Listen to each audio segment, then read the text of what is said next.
Hey, it's Jose here with swagacademy.com, and in this video I want to talk to you about mature dating, what it means to me specifically, and more importantly, what I believe it should mean to you. And especially because we tend to associate that with an age bracket, right? Mature daters are those that are in their 40s and 50s, maybe even their 60s. But in reality, maturity has to do with matters of the mind and the heart, and we gain that through life experience and wisdom, right? And there's a lot of really old people that are immature out there, and vice versa. There's a lot of young people that are very mature. So this is the first context that I want to set straight, that's what I'm thinking about when you're out there trying to find mature people, which is in your best interest, obviously. And as well, internally, you want to be a mature dater yourself. You don't want to be immature out there, regardless of your age. So this kind of goes both ways. Now, I'm going to give you three guiding truths that have helped me, going back to when I was a single dad dating, and even to this very day, even though I'm in a committed long-term relationship with my fiance, I still hold true to these principles because it simplifies the whole process. But first, on the other spectrum, I want to tell you, I'm well aware that there's people out there talking about, make sure you have a list of red flags, and make sure you have your deal breakers and you adhere to them and you stick to your guns. And the problem with that is a lot of people end up with very long lists of 20, 30, 40 things that are, red flags, quote unquote. And the moment they see somebody that has one of those red flags, they go running for the hills and they make absolutely no exceptions. And people are they become afraid of seeing these red flags. And I get it. It's coming from a premise of, avoiding people that are toxic, that are going to be harmful to our lives. And I get that there's some validity there, but I'm going to tell you how I look at things, and then you can take it for what you please. This is just some advice that I'm imparting on you. But the way I take it when I've met people with these, so-called red flags, and is I've noticed there's barely any exception to the rule because we're all human. We all have flaws.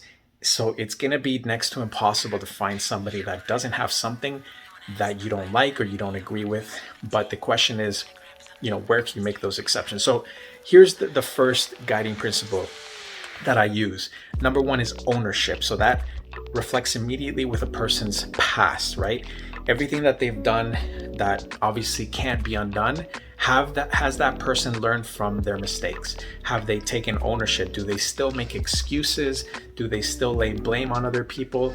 Or have they taken full ownership of their mistakes and said, yeah, you know what, I realized I should have done something differently in my life back then, but they've taken their lesson and they've learned from that.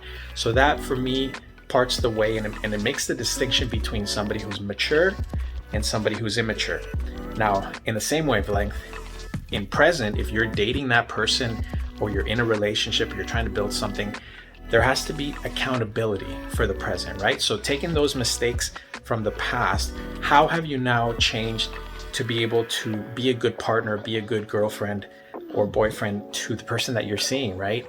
Because you are now accountable to them. If you had a bad habit of doing X, Y, Z, are you still practicing those bad, harmful habits? Or are you now being accountable to your partner and saying, no, I'm doing better than I was a year ago, 5 years ago, or how I've done in previous relationship.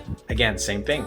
Somebody's either taking accountability or being accountable to you, or not being accountable to you and saying, I don't answer to you, I'm independent, I make my own decisions, I don't live to please you. If it's that kind of mentality and attitude, then definitely you have somebody on your hands who's not very mature.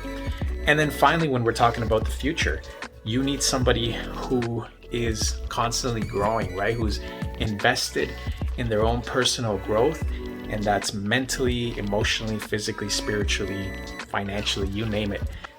These are, at least for me, the three major criteria that I look for. Because why? I don't expect perfection. I never have expected perfection from a woman. The other reason why is because I know I don't have perfection to offer either.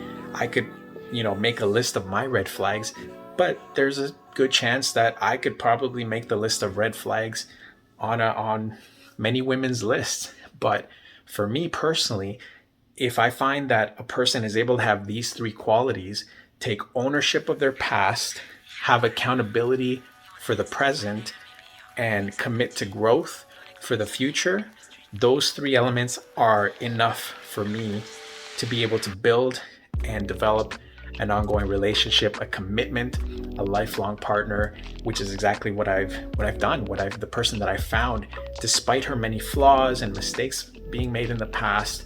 Despite any of that, she has proven herself time and time again that she's able to deliver on these three things. And yeah, it's never 100% perfect, but I see the effort and the commitment is there, and then it makes me want to raise my game and push and do the exact same thing, in reciprocation for her, and we build off of each other. So that's what a healthy relationship should look like, in my opinion, and that's my advice. So I hope you take those three things down and you take them at face value. Like I said, it's a much simpler way of doing it, and that's what I've got. So for more great tips, make sure to subscribe and make sure to visit swagacademy.com. I've got a lot of phenomenal free training, and I'll see you in the next video.